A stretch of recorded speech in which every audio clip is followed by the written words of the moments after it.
everybody, welcome back to Rowan Town, episode 77. Today we're looking at several mini projects.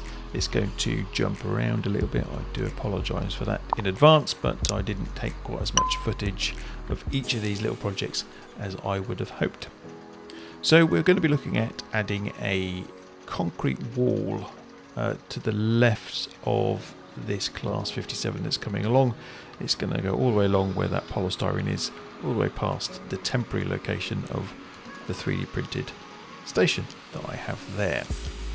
Now the idea behind this is I really want to be able to run a car park where that network rail coach is, all the way along there and across the top of the station, which won't be there because that'll be polystyrene, and a car park so I can have cars parked there. And behind the camera I want to fit a tunnel, which you'll see shortly, and a piece of wood over the top of that so that I can have an area to place the station and then add some scenics to it, which I'm hoping will look pretty good.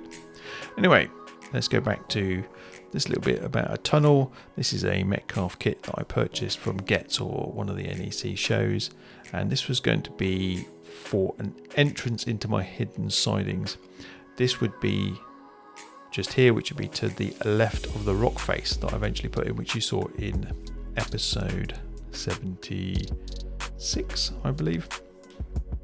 Well, I think it was the last one that was shot. The problem with it, as you can see with this Akira scale coach, it doesn't really fit in its position, and it was not what I wanted.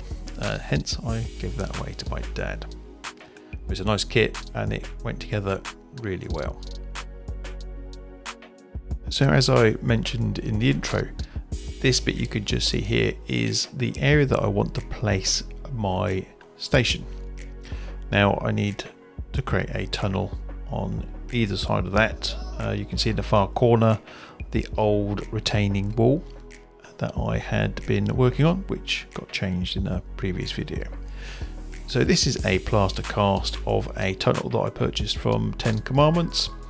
I actually quite like the design. Maybe the concrete blocks are a little bit on the large side for scale. I don't know. What's your feedback? Anyway, ultimately, I don't think it was right, and also it was too wide. You can see that the supports on the left and right of the tunnel entrance are just too wide for what I need. So I decided to redo it. The other reason was I might have catenary, and again I think it was a little bit low.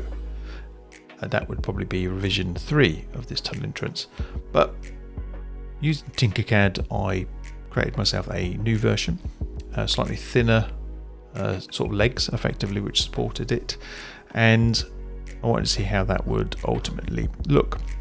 After putting it in place, I still realised that I think the top bit was too thick, so I created yet another version which you can see in this picture.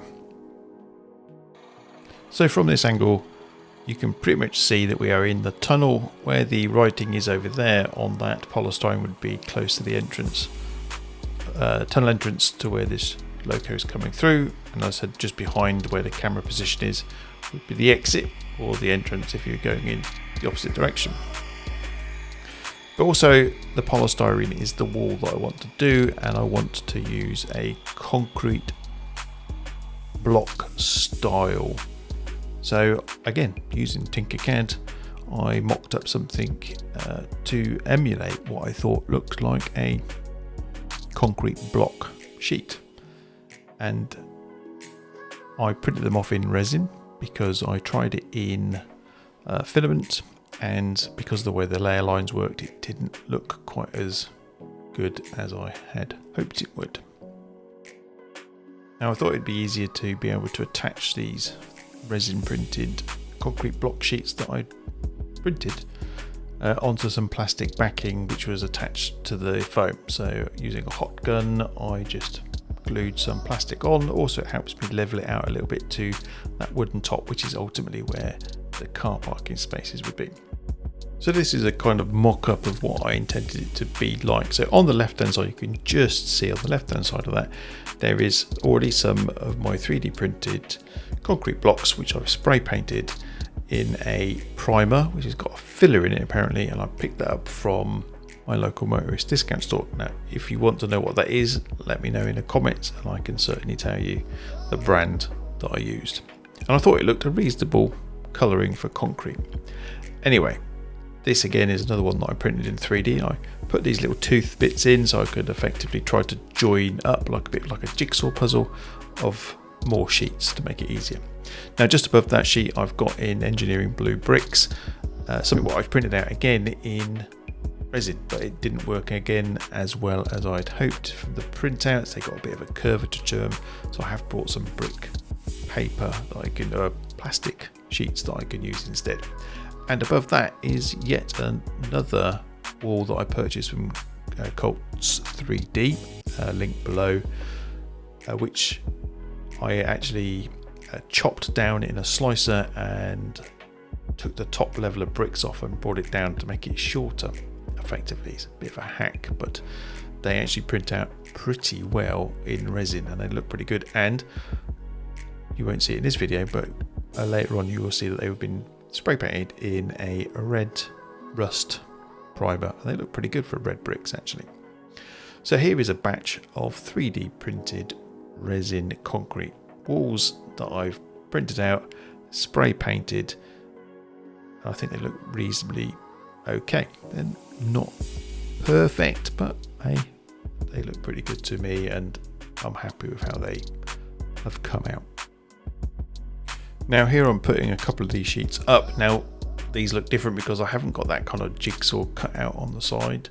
These are just squared sheets and they are inside the tunnel.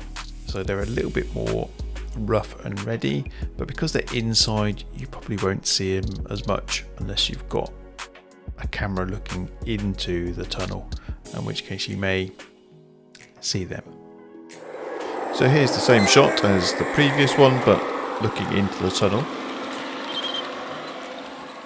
This is from the other side, and here you can see the resin printed sheets that I've glued together. It's kind of got that jigsaw puzzle kind of connection to them. Some fit better than others, but I did try filing them to make them a better fit. And here's a look at a loco coming through the tunnel. Both sides have got that kind of resin printed effect on it. And here's just a slightly wider shot of the same thing, looking through the tunnel and seeing the full retaining wall on the right hand side. So the tunnel mouth isn't quite right yet. I've got a couple of redesigns, and once I've fixed my 3D printer I shall print those out and see if I can get them to fit slightly better. Well, thanks very much for making it to the end of the video, and don't forget to hit the like, hit the subscribe, and leave me any feedback. Thanks very much. Bye for now.